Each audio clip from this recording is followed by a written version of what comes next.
Hello and welcome back to the study of the marriage document series. Today we're going over parental guidance in social affairs. And as per usual, just before you begin, as you can see the video and the mouse near the like button at the bottom, hovered over the video, and on the bottom right you see the gear. Click the gear, see playback speed, click that, and on the bottom when you scroll down you click times 2 or 1 point times 75. It'll make it go faster, but don't worry, you'll still be able to understand what I'm saying, because the purpose of this is that I may be slow of speech at times, I may have some pauses, so making it more bearable to listen to me, I'd advise you to play around with the speed. Alright? So, evil influences are almost overpowering. The evil influence around our children is almost overpowering. It is corrupting their minds and leading them down to perdition. The minds of youth are naturally given to folly, and at an early age, before their characters are formed and their judgment matured, they frequently manifest a preference for associates who will have an injurious influence over them. Could my voice reach the parents all through the land, I would warn them not to yield to the desires of their children in choosing their companions or associates. Little do parents consider that injurious impressions are far more readily received by the young than are divine impressions. Therefore, their associations should be the most favorable for the growth of grace and for the truth revealed in the Word of God, and to be established in the heart. Let the youth be placed in the most favorable circumstances possible. For the company they keep, the principles they adopt, the habits they form will settle the question of their usefulness here and of their future. Eternal interest with a certainty that is infallible. The peril of unlimited freedom. Parents, your sons and daughters are not properly guarded. They should never be permitted to go and come when they please, without your knowledge and consent. The unbounded freedom granted to children at this age has proved the ruin of thousands. How many are allowed to be in the streets at night, and parents are content to be ignorant of the associates of their children? Too often, companions are chosen whose influence tends only to demoralize. Under the cover of darkness, boys collect in groups to learn their first lessons in card playing, gambling, smoking, and wine and beer sipping. The sons of religious parents venture into the saloons for an oyster supper or some similar indulgence, and thus place themselves in the way of temptation. The very atmosphere of these resorts is redolent with blasphemy and pollution. No one can long remain in it without becoming corrupted. It is by such associations that promising youth are becoming inebriates, you guys know that word, and criminals. The very beginnings of the evil should be guarded against.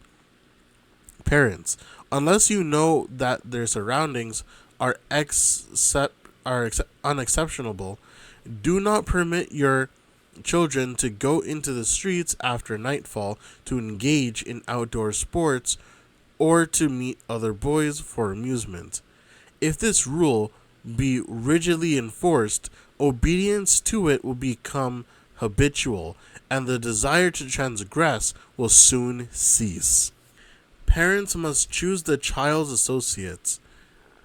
Parents should remember that association with those of lax morals and coarseness of character will have a detrimental influence upon the youth. If they fail to choose proper society for their children, if they allow them to associate with youth of questionable morals, they place them, or permit them to place themselves, in a school where lessons of depravity are taught and practiced. They may feel that their children are strong enough to withstand temptation, but how can they be sure of this? It is far easier to yield to evil influences than to resist them. Ere they are aware of it, their children may become imbued with the spirit of their associates and may be degraded and or ruined.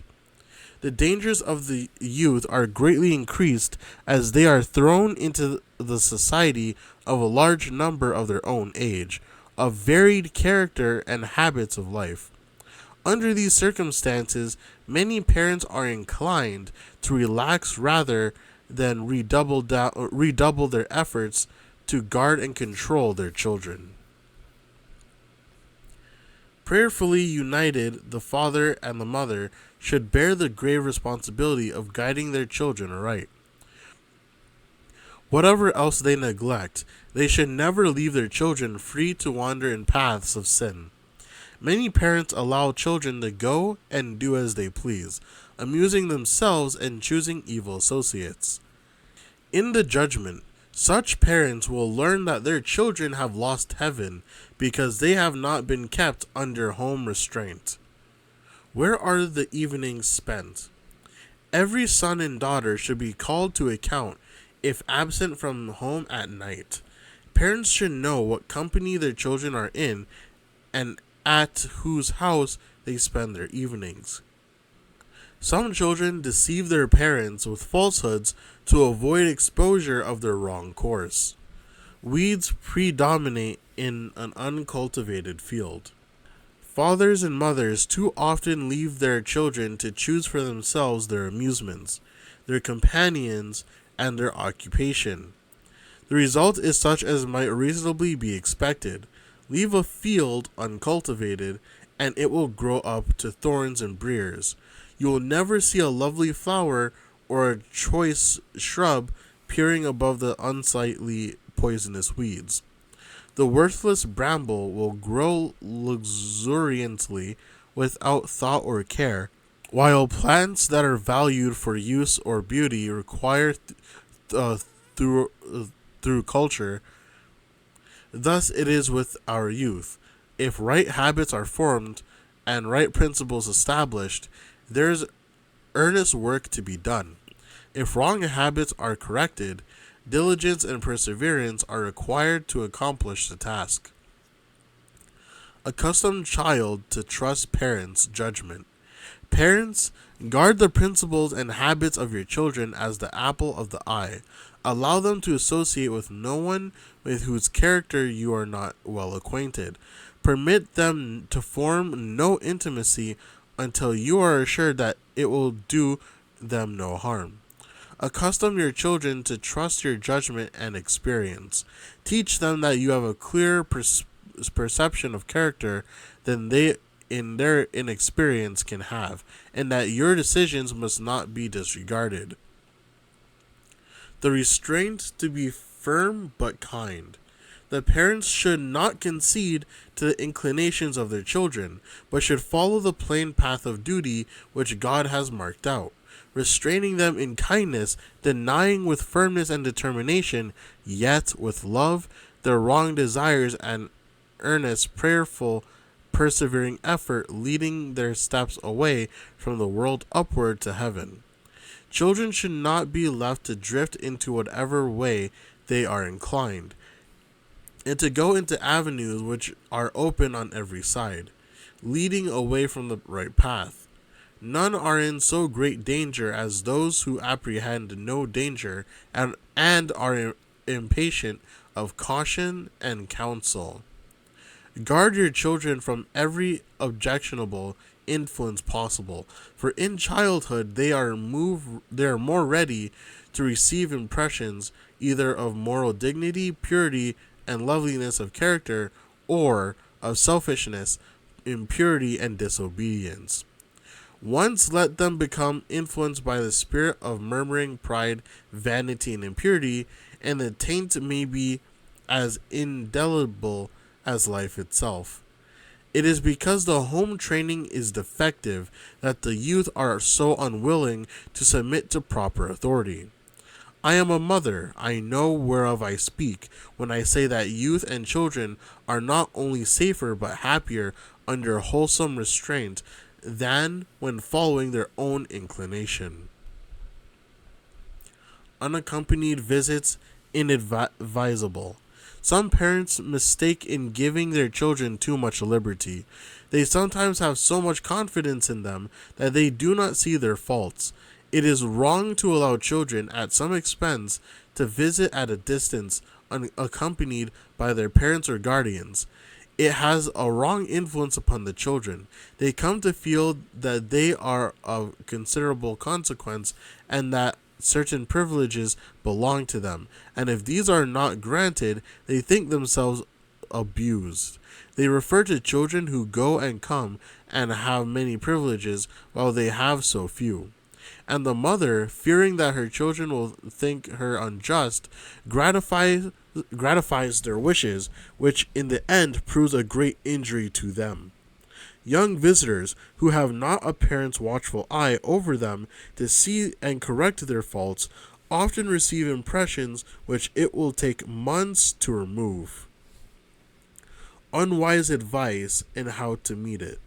Keep your children at their home, and if people say to you, quote, "Your children will not know how to conduct themselves in the world," end quote, tell your friends that you are not so concerned about that matter, but that you do want to take them to the Master for his blessing.